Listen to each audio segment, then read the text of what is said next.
What is this tool found in the kitchen at an estate sale? The bars on the side push the ends closer together as they're slid down and grip pretty tight. It might have been wall-mounted based on the holes at the top and bottom.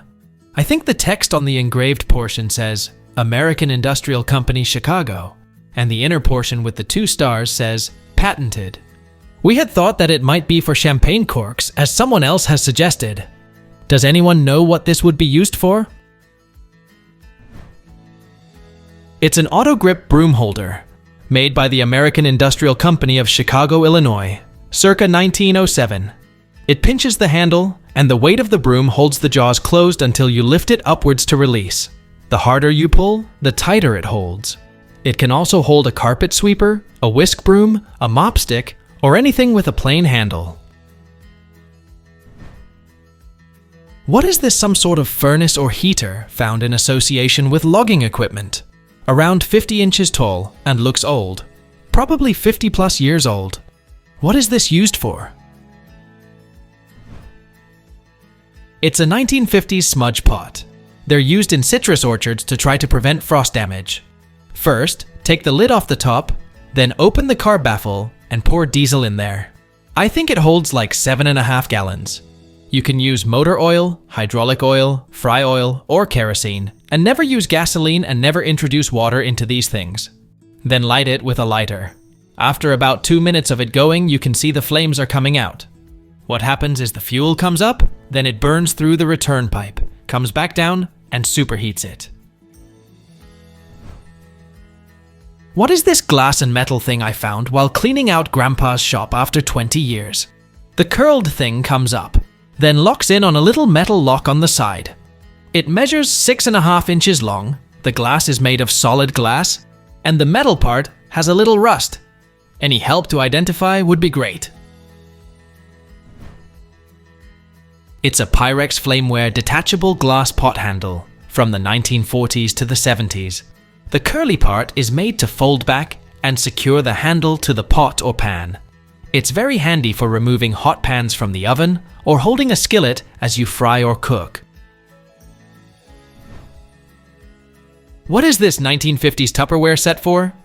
The most obvious reaction from me was ketchup and mustard, but you don't pour mustard. Or maybe mustard was thinner in 1955 and you could pour it. I'm baffled. Any ideas? It's a vintage sugar and creamer set. The big one was things like lemonade, Kool-Aid, and other beverages. My grandma had those Tupperware. So many pleasant memories in her kitchen watching her make my brother and I a snack with all her different containers out.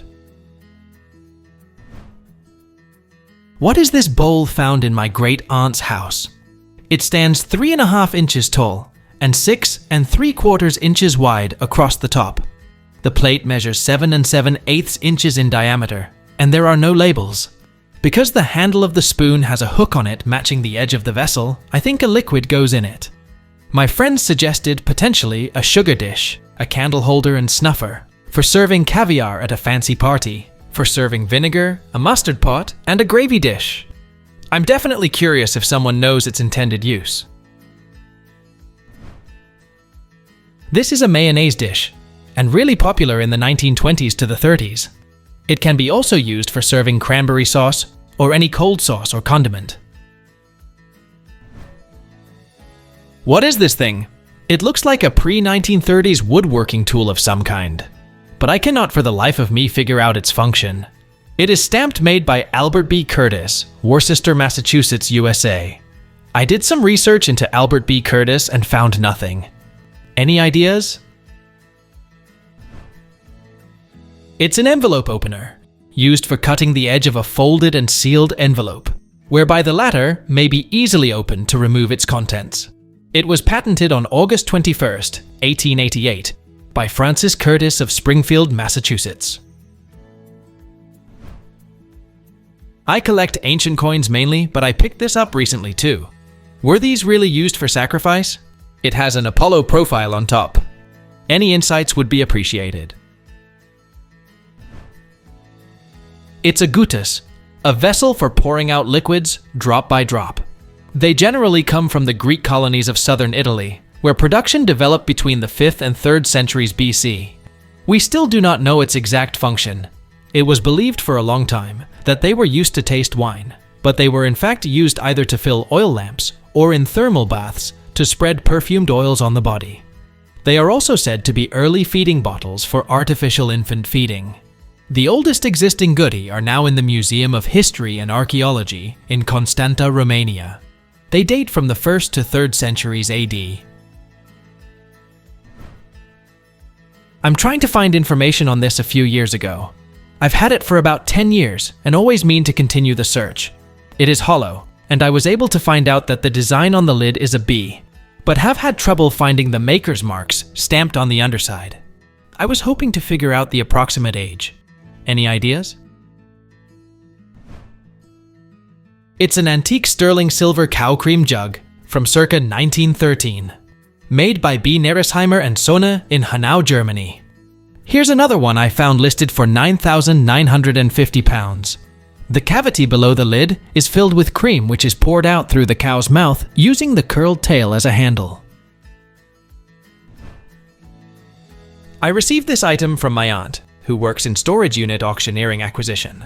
A lady didn't pay her tab for 2 years. The unit became hers.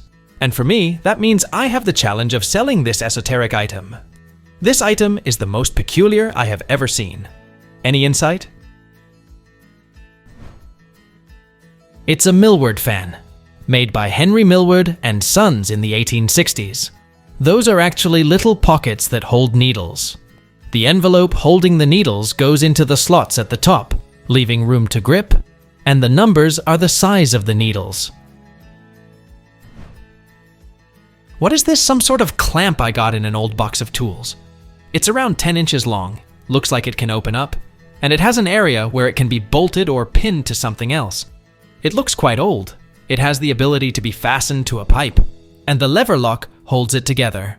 I believe it's cast iron, and the first thing that came to mind was a clamp or something for being pulled by a horse.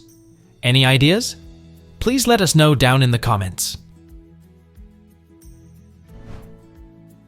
Thanks for watching. Let's make life fun.